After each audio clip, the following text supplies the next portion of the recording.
Hello, and welcome to a special Valentine's Day edition of Poems That Changed Me. My absolutely insane pandemic hair and I are sending you the warmest and safest Valentine's wishes. Today I'm going to read a love poem that changed a couple of different things for me. It's a poem by the great Canadian author Margaret Atwood, best known of course for her novels like The Handmaid's Tale, Oryx and Crake. Alias Grace is one of my favorites. This poem too is one of my favorites. It's also a favorite of many of my students. It's a great poem to teach. And it's a poem many of you may know. It's called Variation on the Word Sleep by Margaret Atwood. I would like to watch you sleeping. I would like to watch you sleeping. I would like to sleep with you, to enter your sleep as its smooth, dark wave slides over my head, and walk with you through that lucent, wavering forest of blue-green leaves with its watery sun and 3 moons toward the cave where you must descend toward your worst fear. I would like to give you the silver branch, the small white flower, the one word that will protect you from the grief at the center of your dream, from the grief at the center. I would like to follow you up the long stairway again and become the boat that would row you back carefully, aflame in 2 cupped hands, to where your body lies beside me, and you enter it as easily as breathing in.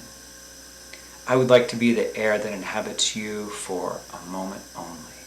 I would like to be that unnoticed and that necessary.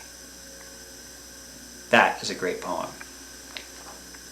So, the history of Western love poetry, especially Western love poetry by men, is generally grounded in one of 2 things: the conquest of the woman, or relatedly, the desire for the woman to be in surrender.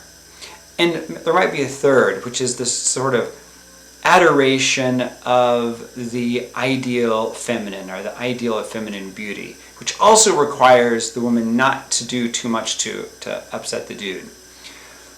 What I love about this poem is it does not traffic in any of those rhetorics.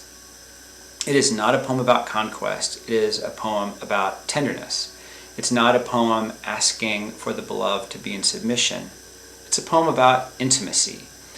And Atwood creates this sense of intimacy, one through the setting, I would like to sleep with you, but also through the poem's very quick movement from that line, which suggests an erotic moment, to I want to watch you sleeping, to be beside you, to a moment of tenderness, of compassion.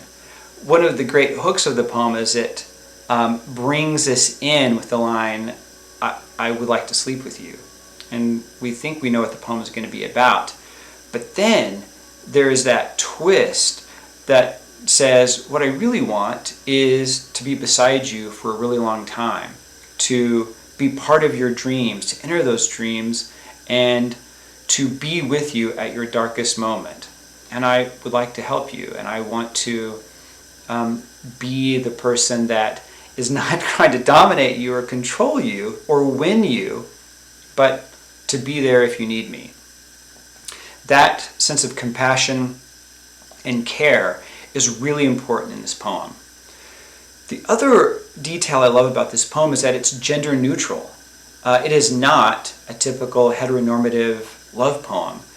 It is not a poem that sort of identifies a man and a woman or celebrates reproduction necessarily.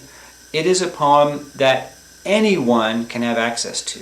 It is a love poem that celebrates love among any 2 people. And I love its inclusiveness. And I also love the way Atwood uses repetition and line breaks to keep weaving anyone who reads it into the world of the poem. And in this way, the poem really celebrates the holistic self-giving aspect of love that dreams and poetry can lead us toward at their best. It's a great, great poem.